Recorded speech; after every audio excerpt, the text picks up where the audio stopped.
conference? Cool. Round of applause for all our speakers, panelists, moderators, sponsors, everyone. And give yourselves a round of applause, because this is really all about you. It's what makes the MySQL conference special, and we appreciate you. So, just a little introduction for a final closing keynote speaker. I met him about 2 years ago at the first MySQL camp, which we held at Google headquarters just a little down the road. And I was outside having a little smoke break, and this quiet guy was just kind of standing there, and I went up to him. I said, "Hi, what's your name?" "Jacek." "So, what do you do?" I work with a lot of data." "Oh, like how much?" "Well, I think petabytes, maybe exabytes." And so at that point I knew I had found a community member that I wanted to keep in touch with.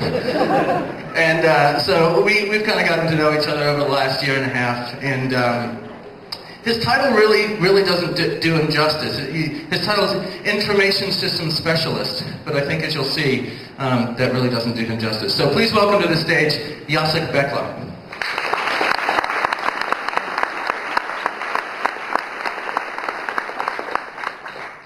All right, maybe I'm not that shy. So I do remember this meeting. It was a weird name, Unconference. And I remember when we did the introduction, and I mentioned that, yes, I am working on petabytes and so on. The room was full of database administrators. They were typing, fixing things. And the person behind me said, "Oh, wow, you must be really stressed." So that's what I definitely will remember from that meeting. So anyway, moving on. The title is Science and Fiction of Petascale Analytics, and let me first say I'm coming from Slack, which is just 20 miles from here. It's a DOE lab operated by Stanford University, and it's actually a very interesting place. So there's lots of interesting things going on. So first of all, we have the longest building on the Earth. It's 2 miles. It's pretty long actually. It's impressive to see. Also, the lab produced 3 Nobel Prizes, all in high energy physics. Another thing is that we were hosting the first US website. So you can see we're going towards IT here and computing. And also, we built the world's largest database, at least we think so.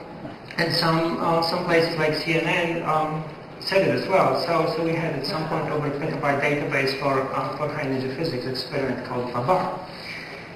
And we are now trying to build even larger database, LSST. There was a talk yesterday, so those of you who were there, so we are talking about over 50 petabytes of pixel data plus a huge database. I mean, depending what day you ask me, this is one day 20 petabytes, one day 30, one day 1.1 exabyte. Honestly, I'm not joking. We had a meeting where, the astronomer said, "Why don't we go closer to the galactic plane?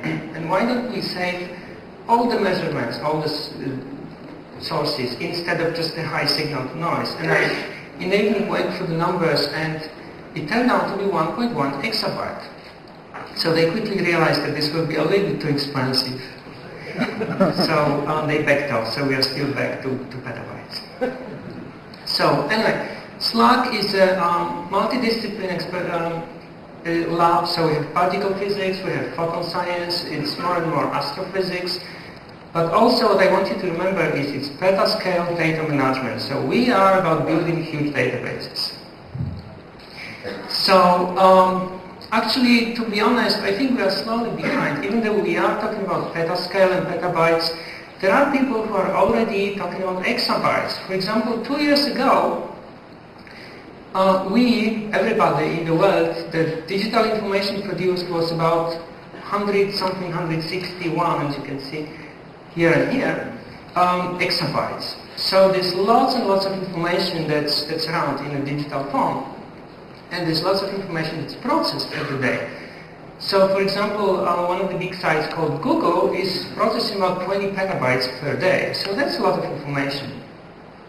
So Basically, there's a huge data explosion. I don't think I need to convince you very much about it. So now that I impressed you with all those flashy slides, let me tell you what the agenda here is. So I'm going to talk about petascale analytics for 29 minutes and 18 seconds.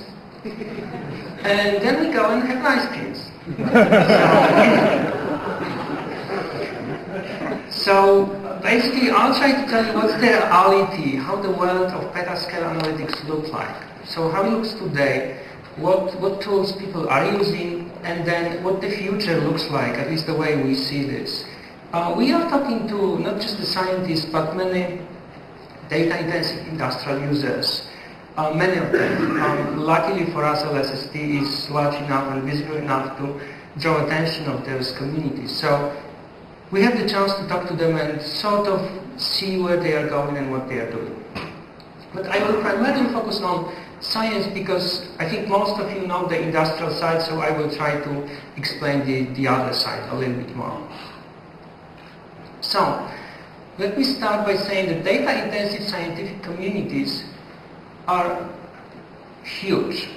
So they are talking about multi-decade experiments. So for example, look at LSST. We started thinking how to build this database about 3-4 years ago. And this will be operational in 2014.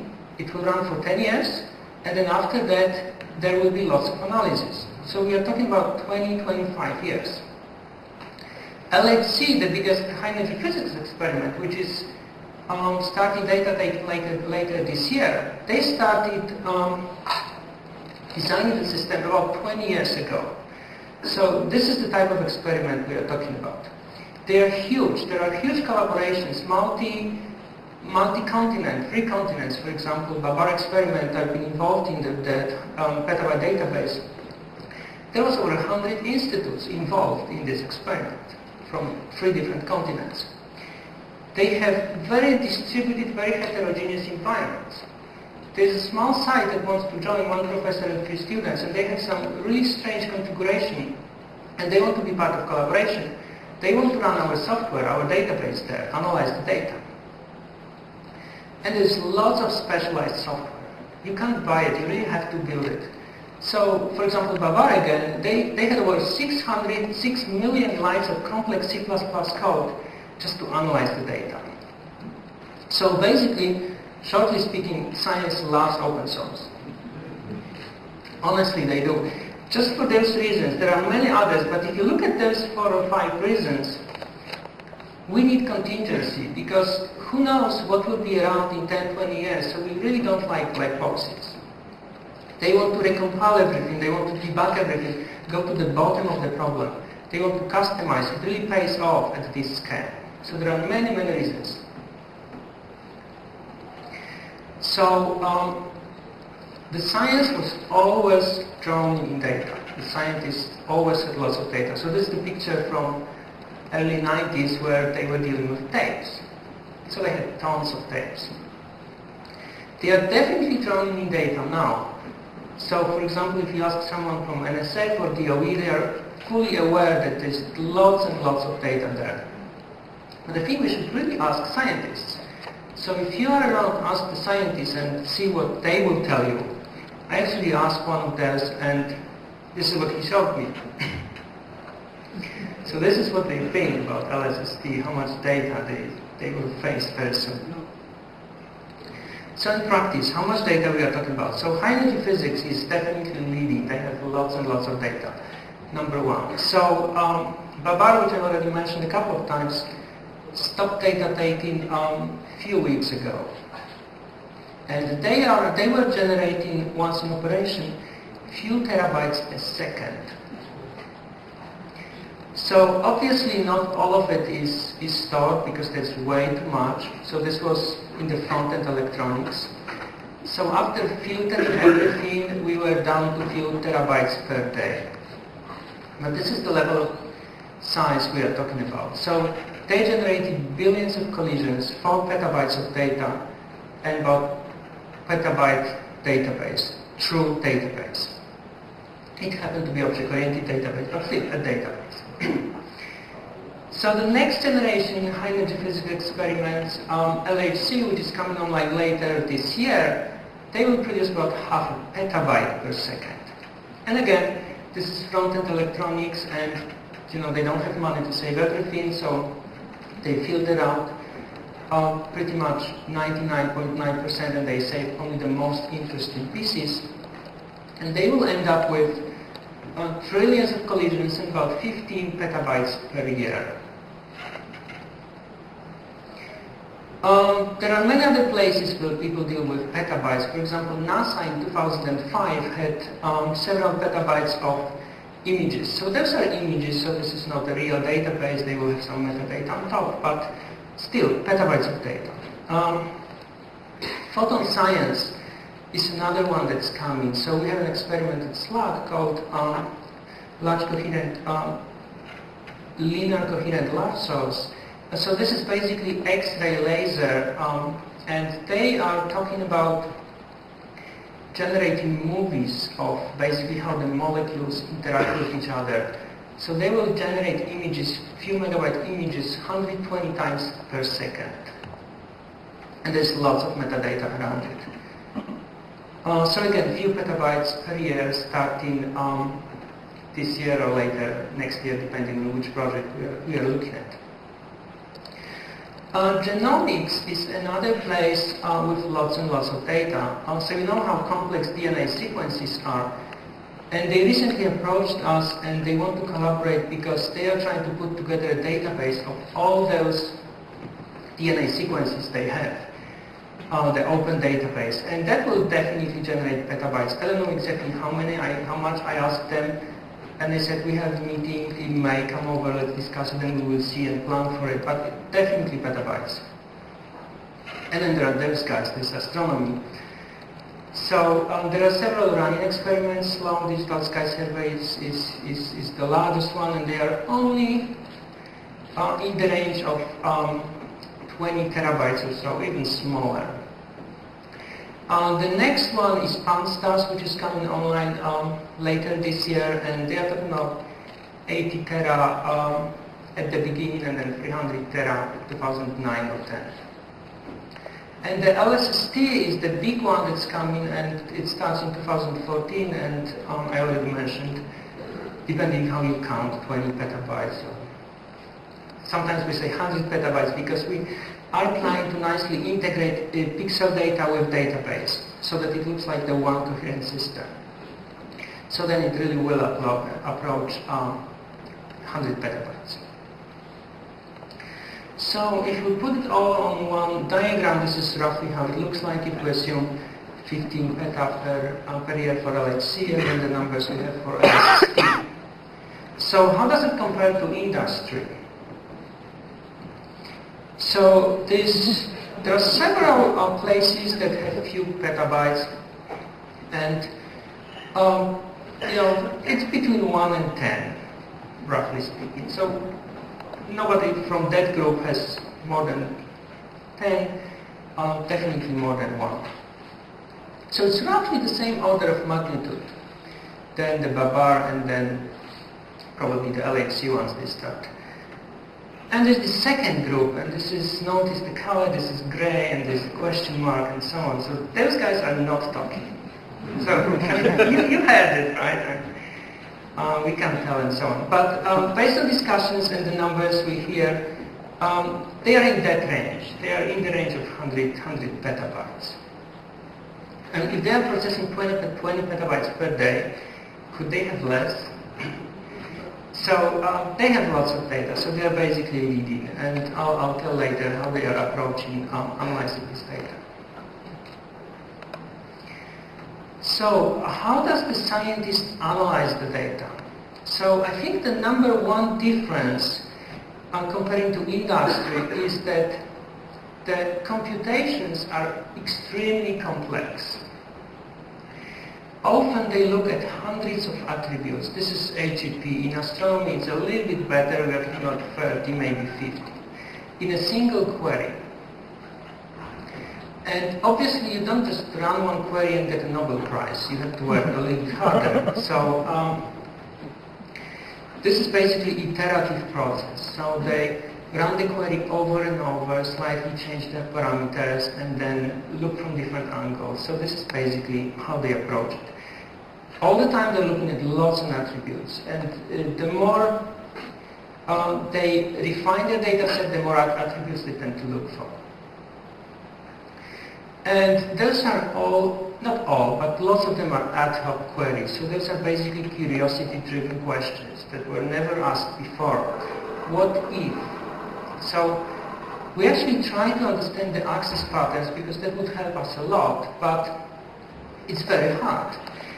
Because first of all, look, they will start analyzing data 6 or 7 years from now. So they really don't know how they will analyze it then. And then also the size of data they will have. They basically don't know what sort of analysis will enable this much data.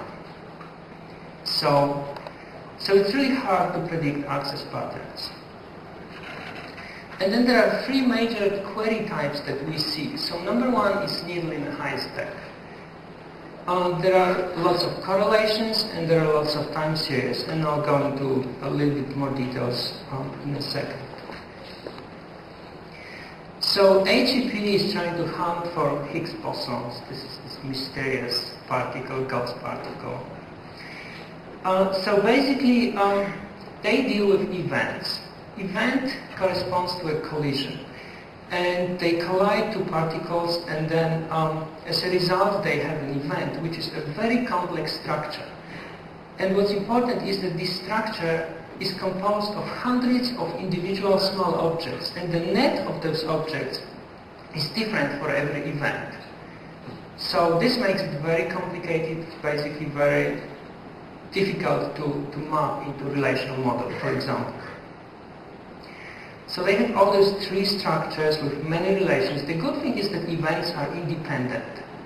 So, and they're looking for this golden one, the one that will give them the Nobel Prize. So, you know, they have billions, trillions of them, and they look for the single one or a couple. So definitely lots and lots of needle in a haystack searches.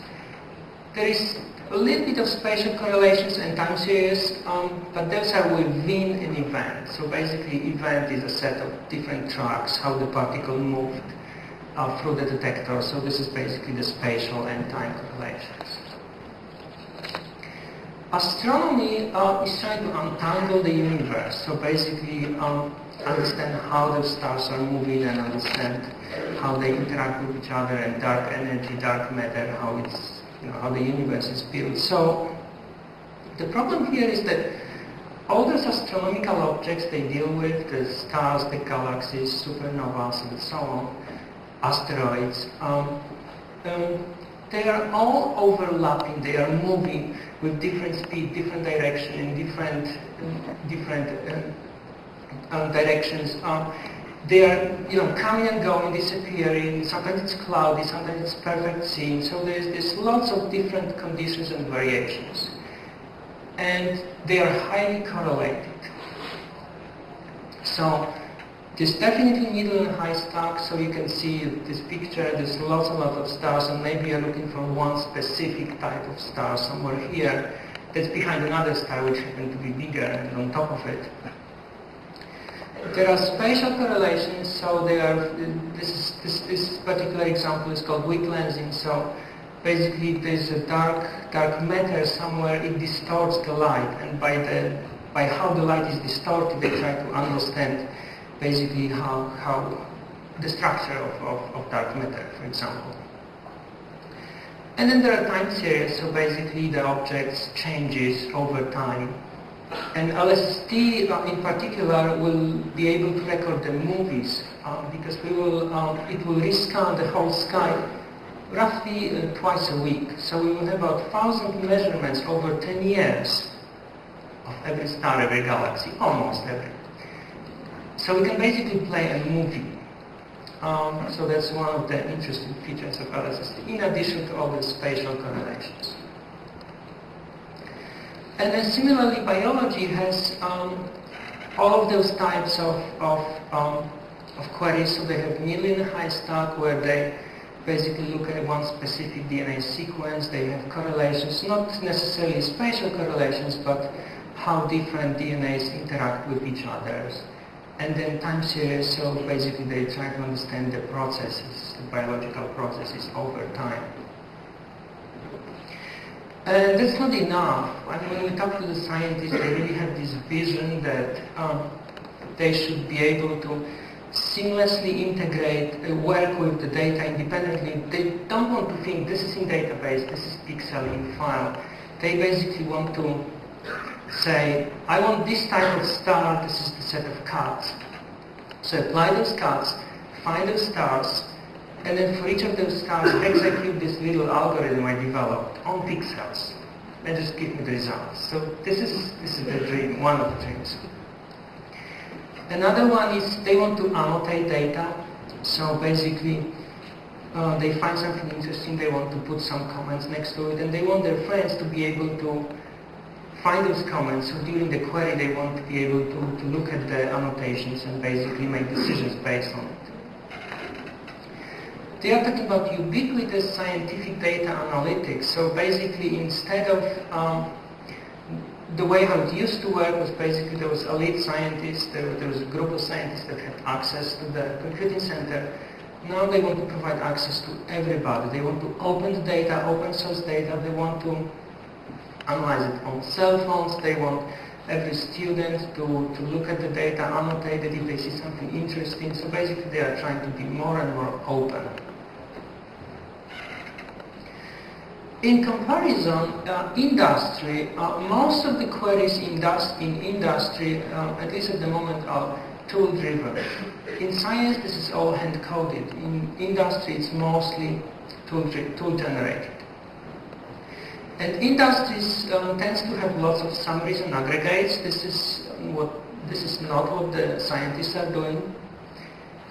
And we see that some industrial users start to do complex analytics, comparable to what the scientists are doing today.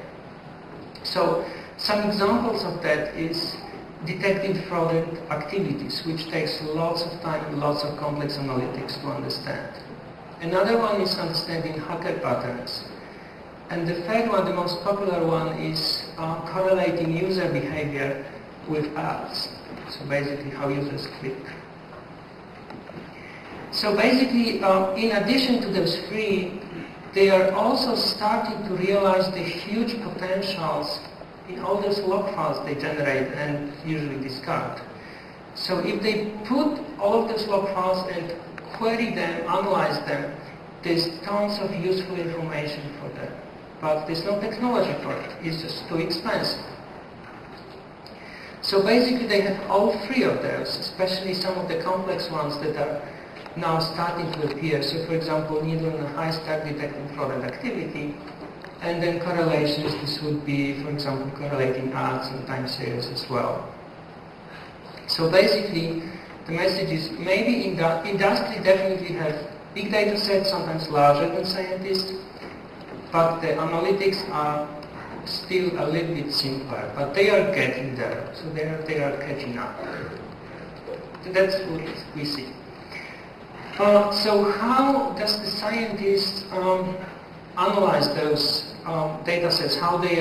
What tools they are using? So HEP is one group, and on the other side, which is Lenti, is everybody else. So HEP found that relational model is insufficient, primarily because of those complex structures within the events, which I mentioned earlier. They tried ODBMS, it didn't really fly for many various reasons. One of them is that the market didn't take off as expected. So they ended up with the custom solution, basically lots of files plus some lightweight metadata on top in database. So for example, in case of LHC, this lightweight metadata will be about 300 terabytes in database. And one of the biggest problems was the small random reads, because they are reading lots of very small objects. When they analyze events, they look at particular small things, parts of the event, so this is in the order of 100 bytes. So in order to de-randomized I/O, they tend to have production activity which filters the data and groups it and prepares it for users. And then users analyze this data, pre-cooked data, different filters, so they have 100 different subgroups. The problem with that is that it introduces delay. So we are talking about 2-3 months delay between the time they decide what to do and then run it and QA it and then give it to users. But that's the model they have at the moment. On the other side, other scientists like RDBMS better, basically. So most of them think it's a good match. Astronomy is definitely a very good match. However, they didn't really face the scale yet. So even the largest astronomical survey in existence today, they can fit the whole data set on a single server. They have different releases, so they have more servers, but in practice, the individual release fits on a single server. So they are about to face the bigger scale. So this is the time now. And there are some bigger systems that don't fit on single server, and in that case they use the file plus metadata approach. And they pretty much never put the raw data in database. So the pixels are in separate files, flat files, different formats. In some rare cases they put it as blobs in a database. So this is NIF at Livermore. So industrial users as well don't really use databases very much for petascale analytics. And it's very important for petascale analytics because they do use databases a lot in OLTP, during generating data. They need transactions, they need all of it. But in petascale analytics, very few use analytics. eBay is pretty much the only one that comes to mind. So the emerging trend is MapReduce paradigm. So there are various systems. So Google has, I think Google started with MapReduce, Hadoop, MapReduce, Bigtable, and Sozol. So Sozol is the procedural language on top, and Bigtable is adding a little bit of indexing and structure to the data. And there are other systems, some open source like Hadoop. So that's the trend. So that's the trend in Google, Yahoo, some parts of Facebook. There are many companies that use this approach. So when it comes to petascale analytics, we have databases, we have MapReduce, we have files plus some metadata in database. So do we really need different approaches? Is it really so different? So I would argue that it's not. So if you look from certain perspective, there's a lot of things that are exactly the same, no matter if you use database, object-oriented, relational, files plus metadata, or MapReduce. You have to manage lots of hardware. You have to learn how to deal with failures. You have to parallelize. You have to optimize, you have to compromise, you have to automate. There's lots of things you must do, independently what you use. So think about it. You have a small database and you want to do full table scan. So say you have 6 gigabytes. So if you want to do it in 1 minute, you just need one disk, 100 megabytes per second. Maybe not as slow as this, but one disk. Now, if you have a petabyte and you want a reasonable response time and you need a full table scan, you need 100,000 times a disks. So that's a lot of hardware. Of course, you don't have to have the answer in a minute, but unless you want to wait 5 years, it's a large number. So, large number of disks, you need large number of servers, you have constant data failures, and you heard it even at this conference. So, basically, you must have a way to recover transparently. Don't think RAID will save you. Don't think the high-end hardware will save you. You really must be able to recover transparently. So that's why people use commodity hardware, because once they build the recoverability in the software, then why pay for the high-end hardware? So basically, think of failures as a normal state. That's how it works in a petascale world. you really have to optimize. This will cost you big bucks if you don't. So you have to think about how to organize the data. Do you want to use column or row-based store? How to partition, what to compress, how to compress, what to save, maybe what to recompute. I didn't mention, in LSST, there's lots and lots of virtual data. We are not saving everything, we are saving just a little bit. There's tons of things we don't save because of it's not cost effective. So we will basically reproduce data, which means we need to keep a lot of provenance how to reproduce the data. Compromise. There are some performance killers like transactions and foreign keys. You really don't want them in a petascale world. So last year, Paul Tuckfield, I think, mentioned that even PayPal is not using foreign keys. So think about it. Banks, they really need consistencies. At this scale, you just don't do it. So there are some things that hurt you. And then you have to automate. So you have this 1 petabyte. And for example, if you like movies, so take the Blu-ray technology, high definition. 1 petabyte, you can play movies for 20 years. If you like music, you can listen to music for 2,000 years. So this is 1 petabyte. So basically the message here is that it's too much data to comprehend, to browse. You really need automated tools to go through this data. You must trust those tools. And also you must load balance the data, because especially if you expect the hotspots, you just can't move this file from here to there every now and then. It just doesn't work. And your biggest problem is not the ones I mentioned. This is power and cooling. Everybody who has large systems will tell you that. So, in science, scientific communities, we think the tape is cool. Really. It's very cool. It doesn't take any power. Unless you read from it. So there are good things about tape, believe it or not. And we think that the flash disks are actually coming. They make sense. Even today, if you think about power, if you think about space, storage, and so on, they start to make sense. So what's hot, what's not? So we see that the big monolithic systems just don't work in petascale world. Shared all or shared disk or shared something doesn't work because of the recoverability primarily. Specialized hardware, and this is primarily because of the long-running experiments, but also if you dump a few petabytes of data, you probably want to stick to it for a few years, not a week or month. So then the specialized hardware sort of get outdated very quickly. On the other hand, the lightweight, flexible components that you can mix and match with commodity hardware is very nice. And shared nothing is very nice. So if we draw this on the scale versus sophistication, there are some tools like statistical tools, MATLAB or SAS.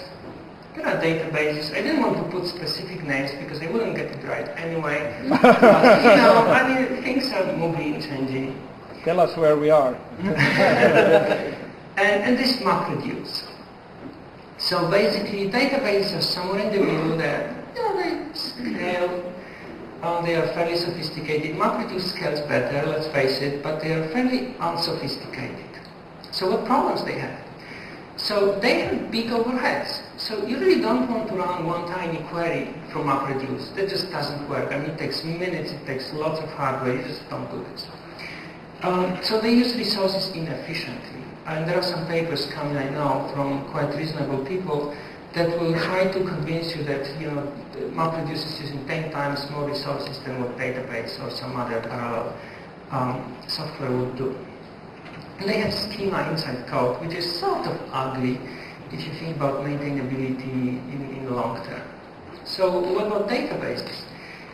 They have costly scalability. You can scale, but it's very costly. The same is true for fault tolerance. You can build it in a fault-tolerant way, but think about how much it will cost you.